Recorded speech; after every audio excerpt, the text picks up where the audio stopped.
Hello guys, gusto ko lang magbigay ng awareness lalo na sa mga magpaplanong pumunta dito na magtrabaho or yung mga papunta na dito or mga baguhan dito na walang idea. Nung nakaraan last week may nahuling kabayan natin na nagbebenta ng sigarilyo doon sa Central.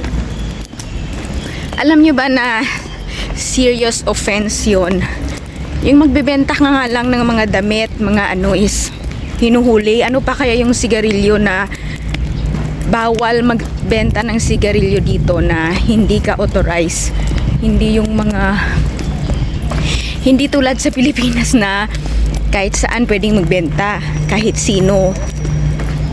So, ibahin nyo ang Hong Kong. Kawawa talaga yung mga nahuli. Kasi, makukulong talaga yun sila. Ang ano pa is magka-penalty.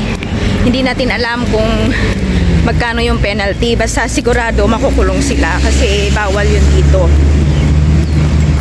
Alam ko naman na marami tayong problema, marami tayong mga struggles, mga pinagdadaanan na karamihan financially.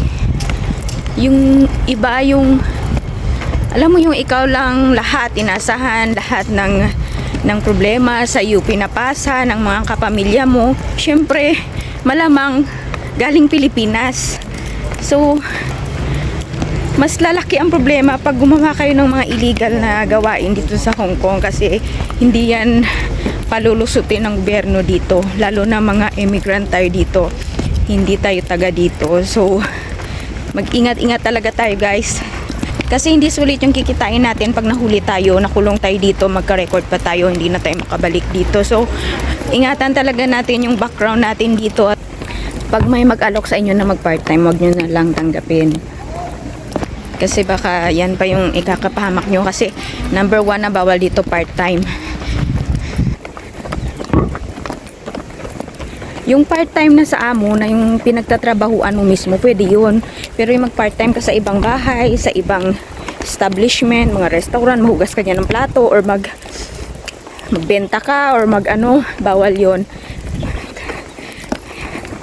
Kaya mag-ingat-ingat guys. Minarites ko lang sa inyo yung nangyari last week kasi mahirap na wala tayong idea. Wala tayong alam kung anong mga nangyayari. At least, lesson yun sa atin na, ay, bawal palang magbenta, ay, bawal palang gawin yun. So, at least aware tayo. Second day of Chinese New Year ngayon, day off. Yan, nandito ako sa seaside. Yan, wala masyadong tao ngayon. Wala kaming trabaho ng 3 days. Nag-start nung 17, Chinese New Year 17, 18, 19. So, wala kami niyang trabaho. So, ang iba nag-overtime, kailangan ng amo. So, hindi nag-day off. Yung iba, papalitan ng araw. Yung nila, yung holiday nila. So, depende sa amo. Yung iba, binabayaran na lang. So, bukas, hindi ko off. Ika-3rd day ng Chinese New Year. Kasi, busy daw yung amo ko. Baka magbabantay ako ng alaga ko. So, papalitan daw yung araw ng holiday ko. Imbis na bukas sa susunod na araw. Si okay na lang yun. Lahat okay na. Bawal kumontra.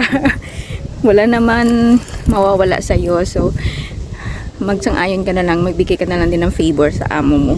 So, yun lang guys. Bye! Thank you for watching.